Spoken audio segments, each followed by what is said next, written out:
رانا صاحب، ہماری سیاسی تاریخ میں اسٹیبلشمنٹ کا سیاسی معاملات کے اندر عجیب و غریب سا رول رہا ہے ماضی کے اندر. تو یہ جو دھرنے والی پالیٹکس ہے، اس میں بھی اگر تو اسٹیبلشمنٹ پاورفلی کھڑی رہے، تگڑی ہو کے جم کے کھڑی رہے کہ نہیں اسلام آباد کو قبضہ بھی نہیں ہونے دینا، یلغار بھی نہیں ہونے دینی، رائیں بھی نہیں بند ہونے دینی، تو کوئی دھرنا لانگ مارچ کامیاب نہیں ہو سکتا. لیکن اگر وہ رستہ اوپن کرنا چاہیں تو پھر ان کو روک بھی کوئی نہیں سکتا. دیکھیں، اس میں جو ہے وہ گورنمنٹ تو بھرپور طریقے سے جو ہے وہ ہماری جو سول فورسز ہیں، اس میں ایف سی ہے، اس میں سندھ پولیس ہے، اس میں اسلام آباد پولیس ہے.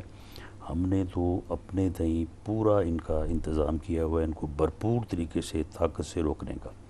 اب رہی بات دوسرے باقی اداروں کی یا سیگمنٹ آف سوسائٹی کی، آپ مجھے بتائیں کہ کیا یہ کلچر جو ہے اگر یہ اپنا لیا جائے کہ جی مسلح جتھا کو لے کے آئے اور آ کے اپنی مرضی سے جو ہے وہ اپنی ٹرمز کو ڈکٹیٹ کرے اور گورنمنٹ کو جو ہے وہ ختم کر دے، تو کیا یہ اس ملک کا مستقبل ہو سکتا ہے؟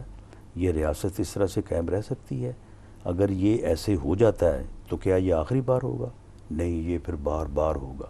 پھر اگر مثال کے طور پہ یہ اس طریقے سے ہمیں نکالتا ہے آ کے، تو پھر ہم جا کے الیکشن کی تیاری تو نہ کریں گے، ہم بھی پھر جتھے کی تیاری کریں گے. 2014 اور بعد والا وہ ہمارے سامنے ہے معاملہ. تو ابھی آپ سوچتے ہیں کہ اسٹیبلشمنٹ فلی بیک کرے گی آپ کو اس معاملے میں، لا اینڈ آرڈر سچویشن کو میں قائم سمجھتا ہوں کہ رکھنے بیک کرنی چاہیے. میں سمجھتا ہوں کہ ہر محب وطن پاکستانی کو اس کلچر کو نو کہنا چاہیے اور گورنمنٹ کا جو ہے وہ ساتھ دینا چاہیے، اور اس فتنے اور فساد پہ مبنی جو اسٹریٹجی ہے اس کے سامنے دیوار بننا چاہیے. ورنہ اگر یہ چیز کامیاب ہوتی ہے تو پھر کوئی ضرورت نہیں ہے پارلیمنٹ ہاؤس کی، یہ سپریم کورٹ کی بھی کوئی ضرورت نہیں ہے، ہائی کورٹ کی بھی کوئی ضرورت نہیں ہے.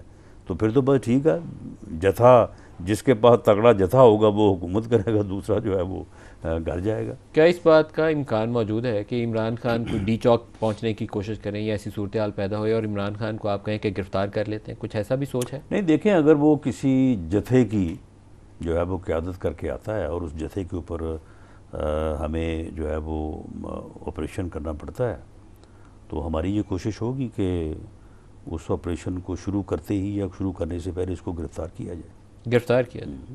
تو it's going to be very important decision کہ آپ یہ فیصلہ لیتے ہیں، کیونکہ اگر ان کی فالوئنگ بڑی تگڑی ہو تو ایسے موقع پہ گرفتاری نہیں ہو سکتی. نہیں، جب کوئی ایک جتھا جو ہے وہ جب بڑھے گا اس طرف اور اس کے اوپر جو ہے وہ فورسز جو ہیں اس کے اوپر اپنی فورس اپلائی کریں گی، تو اس کے بعد جو ہے وہ جب تک جو اس جتھے کو لیڈ کر رہے ہوں گے ان کو اگر گرفتار نہیں کریں گے تو ان کو ڈسپرس کیسے کریں گے؟